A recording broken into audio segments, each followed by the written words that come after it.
여랑야랑 김민지 기자의 휴가로 정치부 윤수민 기자와 함께합니다. 첫 번째 주제 보겠습니다. 누구를 추모하는데 1,000억 원이 났습니까? 네, 고 박정희 전 대통령입니다. 경북 구미시가 1,000억 원 규모의 박정희 전 대통령 추모관 건립을 추진 중인데요. 윤석열 대통령이 최근 박 전 대통령 생가를 찾아 이 시설 개선을 지시하면서 이슈가 더 커졌습니다. 대통령은 왜 시설을 개선하라는 거죠? 그러니까 평수로는 18평 59제곱미터 남짓의 이 추모 공간이 너무 작다는 건데요. 박 전 대통령 사저는 우여곡절이 많았습니다. 좀 불에 뭔가 타는 모습이네요. 네, 1979년 박 전 대통령 서거 이후 이 추모관으로 활용하다가 2016년 박근혜 전 대통령 탄핵 국면에서 방화로 전소돼서 이듬해 다시 마련했거든요. 사저의 일부이기 때문에 공간이 협소한 편입니다.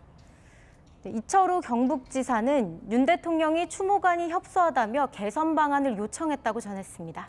그래서 이 생가에 1,000억 원을 써서 새로 추모관을 짓는 겁니까? 네, 그건 아닙니다. 구미시는 올해 생가가 아닌 구미시가 가지고 있는 다른 땅에 추모관을 새로 건립하겠다고 발표했는데요. 도 예산과 국민 모금을 합쳐 1,000억 원을 드리겠다고 하면서 논란이 커졌습니다. 구미시청 홈페이지에는 1,000억 원이 애들 이름이냐, 구미는 박정희만 생각하는 도시냐 등 비판 의견이 빗발쳤습니다. 죽은 자를 모시는 아방궁이라도 지을 셈인지 의문입니다. 죽은 자를 살리려 들지 말고 산 자들을 돌보십시오. 논란이 일자 구미시는 1,000억 원은 의지의 표현일 뿐 확정된 금액은 아니라고 한 발 물러섰습니다. 그리고 대통령실도 과거부터 줄곧 지적되어 온 사안이라 원론적인 차원에서 개선 이야기를 한 것이라고 해명했습니다. 네, 다음 주제 보겠습니다. 두 사람이 적대적 공생 중인가요? 네, 최근 국민의힘 전당대회를 앞두고 이 두 사람 미묘한 공생관계를 보이고 있습니다. 네, 저 두 사람은 오래전부터 이 유명한 앙숙인데요. 네, 맞습니다. 2016년 총선 때 이 노원병 지역구에서 맞붙은 이후에 번번이 부딪히고 있는데요. 최근엔 윤석열 대통령과 이른바 윤핵관을 겨냥해 한 목소리를 내고 있습니다. 차라리 윤핵관이라는 이름이 자랑스럽도록 계속 잘할 것이지. 국민들이 눈살 찌푸릴 만한 일들을 한 다음에 지금 와서 이게 멸칭이다. 윤핵관에서 너무 좀 심하고 무리하게 사람들을 쳐내고 자기들만의 어떤 이익 집단화되는 그런 모습들을 국민들이 제일 싫어하지 않습니까? 뭔가 공동의 적 앞에서 연대하는 모양새네요.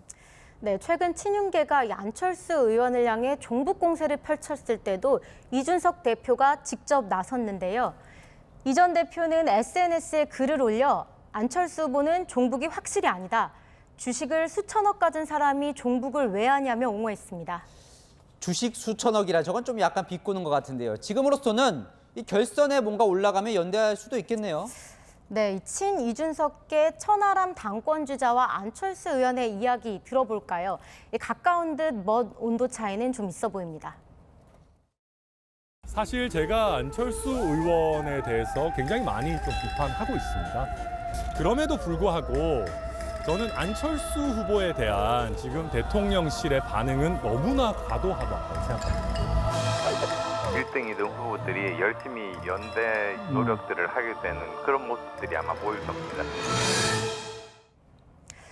네, 한때 적이었던 두 사람, 전당대회용 전략적 공생이 끝까지 계속될 수 있을지 관전 포인트가 될 것 같습니다. 네, 지금까지 여랑야랑이었습니다.